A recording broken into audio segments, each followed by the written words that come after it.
So, ayan, magkikwentuhan kami ni Madam tungkol sa experience niya sa pagpapagawa ng kanyang dream kitchen sa amin. Ayan, napakinggan natin si Madam. Alright? I'm so lucky na nakilala kayo isang kaibigan na i-recommend sa akin si Harley sa Mr. UTV. Siya una nagpagawa and pinakita niya sa akin yung outcome ng ginawa niyo nung una sa kanila. And she's very happy. Kaya sabi ko, for sure, it's going to be really nice. Kung sa kanya rin ako magpapagawa ng dream kitchen ko. So, I'm so happy na kay Harley, this is parang reality versus expectation.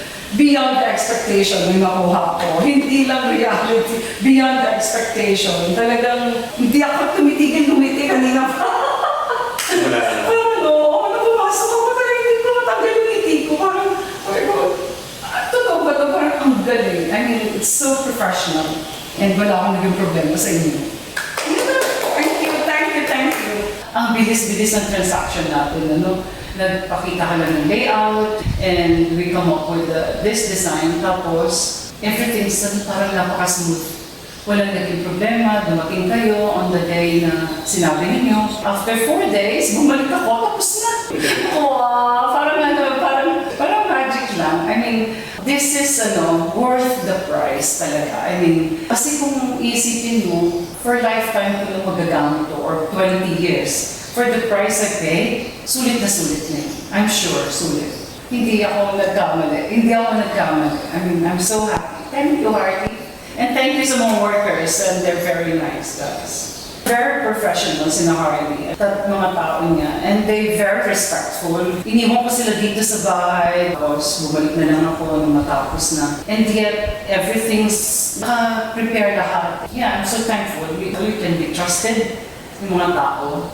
Yung pagkakagawa nila, very professional. Lahat parang in details, very precise ang pagkakakat ng mga wood. Kahit sa mga stone, wala akong makitang mali. I'm so happy. Talagang hindi ko makita yung And yung pagkakagawa niya, talagang hinahanapan ko ng mali. Wala akong makita. I'm so happy with it. Yung kitchen kasi yung heart ng bahay. Every day, yan ang pinaka-binibisitang lugar. So happy na mag-work ko dito and alam kong tama yung ko. Yung bahay ko, tama yung pagkakagawa. For so many years, makikita ko ito. Alam kong matibay, alam kong tama yung gawa. And pati yung yung sa electricals, ginawa mo na ako ng favor, lilipat mo yung mga electricals ko, di ba? Yung mga sockets. And thankful for that, pati yung mga, hindi naman dapat yung gawin, ginawa pa nila. Thank you. Salamat po. So ayan mga ma'am sir, ito na. Natapos na namin yung project namin dito sa Lian, Batangas. Pinayagan kami ni Madam na mag-stay in dito sa kanilang bahay. So yung bahay nila, pinagkatiwala nila sa amin ng 4 na araw. So ito, natapos namin kagad. Ang ganda ng kulay na napili ni Madam. Tapos yung layout niyan, si Madam na yung nag-isip. Kami lang yung nag-build, kami lang yung nag-install. Nag-design yan si Madam. Tapos yung mga kulay, si Madam na rin yung namili. Yung mga iba pang mga materials, bago namin binibili, pinaparam namin kay Madam. Kinukuha muna namin yung approval ni Madam bago namin start yung project. Alright? So ito. Tutur namin kayo mga ma'am sir. Actually, may kulang pa yan. Kung napapansin nyo, wala pa siyang mga door handles. So, babalikan namin ito para kami mismo yung lalagay ng mga door handles. Dahil excited kami na ipakita sa inyo yung output ng project na to, ito na. Let's go! Ito, unang-una, start tayo dito sa half moon na fluted panel, right? So ayan, napaganda. Tapos nilagyan namin ng ilaw. Tapos ang stone countertop ay premium quartz. Right? Ayan, bago sa amin to, hindi siya waterfall. Ayan, nilagyan namin siya ng isa, dalawa, parang poste siya. Parang poste, ayan, nilagyan namin ng mga details. Ayan. Nagustuhan ni Madam to, yung mga details niya. Tapos, ayan. Yung ref natin, naka-incorporate dun sa design ng kitchen. Meron siyang sariling housing, kahit yung water dispenser natin, tas dito. Ito, kita-kita mga masking bay para lang mabuksan yung pinto natin kasi wala pang mga door handles. And baka mapansin nyo tong tape na to. Alright? Tapos yan mga storage. Yan. Tapos yung mga switch ng ilaw natin, may mga ilaw to.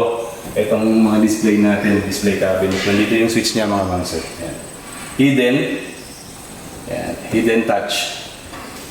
Ayan, pagkatapos ng ref natin, meron tayong space dito para yung pagkagaling natin sa ref, lalagyan natin yung mga gamit dito. Tapos sa sink natin, dito hugasan natin dito. Yung sink natin ay under mount sink, alright? Ayan. Bale, ganito. Ganito yung magiging kulay ng mga door handles natin, mga ma'am sir. So, pagkatapos ng sink, meron ulit tayong malaking space. Tapos, pagkatapos ng malaking space natin dito, na preparation area para sa cooking, nandito na yung induction cooktop, alright? Tsaka yung range hood natin ay telescopic, kaya naka-incorporate din siya sa design ng cabinet natin. Ayan.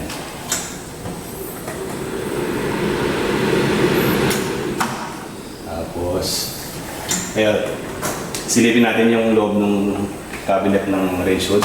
Ayan, napakalinis na tinakpan natin yung dock, saka may shelves pa siya. Extra storage yan mga ma'am sir, right?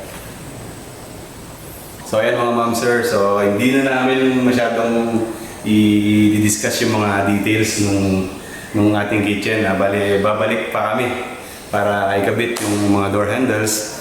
Baka doon gagawa ulit kami ng isa pang video. Maganda kasi kuha pagkagabi. Mas maganda kasi hindi siya against the light. Tsaka yung mga kulay talagang kitang-kita. Alright, so hanggang dito na lang muna mga ma'am sir. Shoutout pala, shoutout sa kaibigan ni Madam, yung ginawa natin dito, na nag-recommend sa atin, si Ma'am Claire at Sir Paul.